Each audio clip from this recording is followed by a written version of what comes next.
Hello there, Afterburn Soccer fans. This is your host, Nathan Hill, coming to you with a very quick solo show. Had a full day of family activities yesterday. My schedule was packed, so we weren't able to go live like we normally do on Monday evenings. We might try to do a makeup show later this week, especially since we have two matches this week. A quick turnaround for FC Dallas. But let's talk about Saturday night in San Diego. FC Dallas, of course, traveled in to Southern California to pay a visit for the first time in club history, league history. Pay a visit to San Diego at Snapdragon Stadium, a nice new venue there, a nice environment, a good crowd, good support. It was a nice opportunity for me to head down the 5 and see FC Dallas in action for the first time this season in person, speak with media staff and head coach Eric Quill. But ultimately a very disappointing night for FC Dallas as they lose to San Diego FC 5-0. It went just from bad to worse. It was just a disaster. And how much do you take from a match like this when it just doesn't go your way, when it doesn't, when really nothing goes your way on the evening? Of course, FC Dallas did start the game strong. They had some opportunities, got the ball into some dangerous areas, but just were unable to capitalize it. It just felt like they were still a little bit off, just not quite connected. And with a squad that's not fully healthy, with a squad that's still figuring themselves out, maybe that's to be expected. Of course, this is the third of 3 away games in a row for them. You expect to lose an away game, at least one, maybe two on a 3 game road streak there. But FC Dallas, to their credit, have 4 points from these past 3 games. So maybe you don't panic so much after a disappointing loss like this in San Diego. In fact, I asked Eric Quill that after the match. I'm going to post that audio, just include it here as part of the podcast. It's a little rough. There was a lot going on there outside of FC Dallas's locker room, but you'll hear Eric Quill as he responds to the questions and tries to figure out something to take away from this match.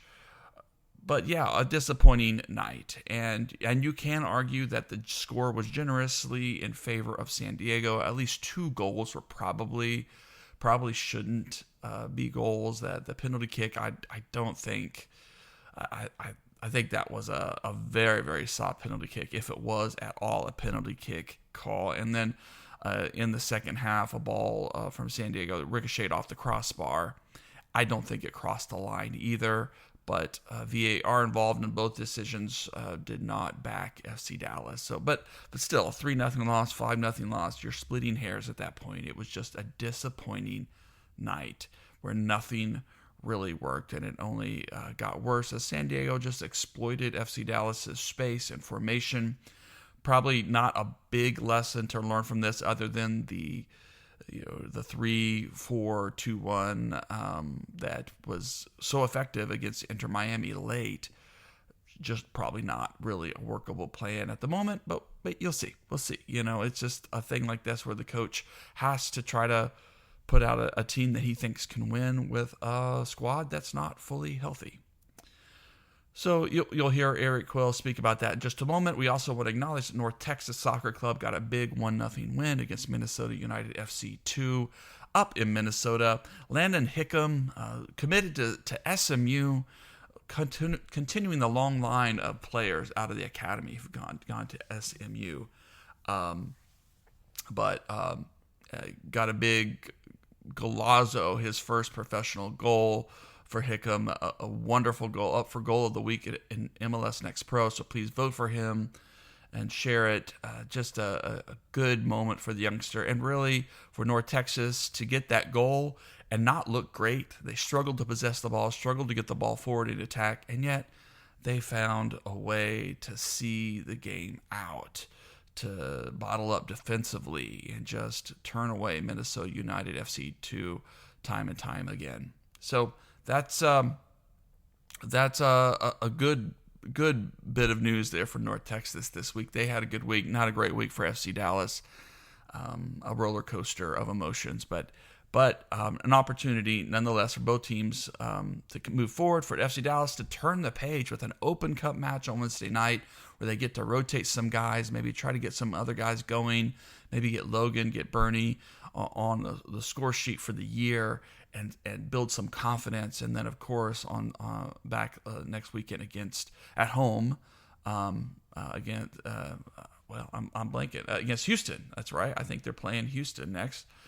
Will be an exciting match, and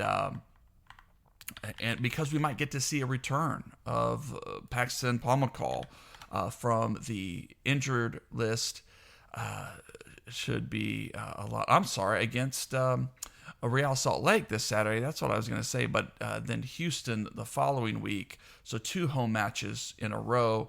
With Paxton potentially making his way back in one of these matches, getting some minutes. And Musa also should be coming back and getting healthy again shortly. So, sorry, didn't want to confuse anybody, but it should be some opportunities for this squad to get healthy going into a couple of important home matches and to take stock, to put that tough loss in San Diego behind them and look ahead.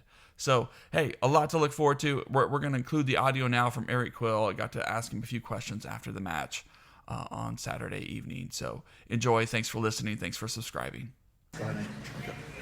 Coach, tough loss tonight. Of course, big headline will be the first loss on the road for this team this season. Your thoughts on what didn't quite click tonight for the squad?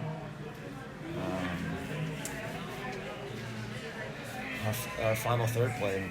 I mean, we had chances to punish early on in the game, and we didn't punish. Clear chances that have to be put away. And the first thing in the game that they got was a penalty. So it was one of those that were front-footed and big chances, and then they give up a penalty and the game changes. And with a team like San Diego, credit to them, once they get the goal, it gives them a little bit of belief and confidence and takes a chink out of our belief and confidence. And then what we don't want to do against a group like that is have to go chase the game, because they play and when a team like that gains confidence is tough, because, like I said, they got a lot of quality that if you're late and disorganized, you get punished, and that's what we saw tonight. And then we're in these individual defending moments that just didn't turn out well for us tonight. So it just became a trickle-down process that with each segment of 10 minutes, we became shoot our legs away. Their possession shoot our legs away. We're chasing and chasing with fatigue. Unorganized it compounds itself, and that's what happened. Is they got the penalty and it changed the game. And I think had we punished early on, maybe I think it becomes a different game.